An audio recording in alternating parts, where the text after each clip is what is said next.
Woody the Woodpecker is a bad movie. That is all. But why? Why was the Woody Woodpecker movie bad? Was it because of the terrible jokes that tried hard to pander to children? Was it the case of the bland characters that had no personality and only served as a prop for Woody to mess with? Or was it because the movie was a blatant cash grab of an old property banking on nostalgia to get audience and seats? Nah, it couldn't be any of that. It's because it was a crappy reboot. It didn't stick to the original Woody Woodpecker style that we all know and love. You know him as the loony character that was a complete psychopath. That's the Woody we all care about. Or wait, was it the smart aleck Woody Woodpecker? Was that the one we enjoyed? Could it be Woody from Toy Story? Is that the one we like? Yeah, maybe. Nah, in all honesty, I think blaming a movie for sucking because it didn't stick to the original source material is a pretty bad one. It just doesn't make sense to call something bad because it's a bit different to what you're used to. I know someone might not like something because it doesn't fit to their criteria of what makes that franchise special. But one shouldn't straight up hate something because it's a tad bit different. It could still be good if you give it a shot. A good example of this would be Mystery Incorporated. Now look, there are plenty of Scooby-Doo shows, but if you look at them all, they're all kind of the same. The mystery gang go to a location for a mystery, there's a monster, reveal the monster isn't real, and they solve the mystery. Sure, there's sometimes a pinch of supernatural in some of these Scooby-Doo episodes and movies, but all in all, they're pretty much the same. Now, is this a bad thing?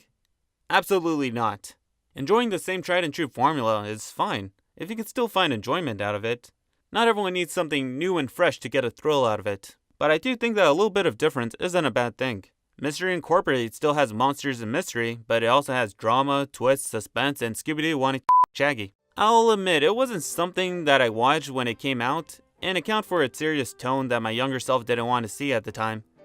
But I can definitely see the praise it gets from people that did watch it for being different and true to the original Scooby-Doo formula.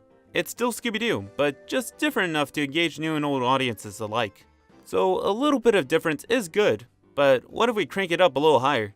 I give you Peabody and Sherman, a movie with good jokes, creative visuals, fast-paced action, a nice story about a father and son relationship, and a pretty good time-traveling movie overall. But before this movie, I didn't know who Peabody and Sherman were, and when I saw it, I understood that this movie wasn't like the show. Peabody treated Sherman more like a pet than a son. The animation and art style was different from the movie, obviously for being something that came out in the late 1950s. And it was fast-paced, but the dialogue could have been slowed down a bit. Seriously, there's like little to no pauses when it comes to characters talking to each other. But you can't do that, Mr. Poe. You're supposed to write horror stories. I've tried, but they all come out with happy endings. Perhaps if you were put into an environment of horror... That gives me a keen idea, Mr. Peabody. Look, to all the Peabody and Sherman fans out there, I'm not here to talk bad about the show. In all honesty, I think it has a charming art style, and there's nothing inherently wrong with quick dialogue.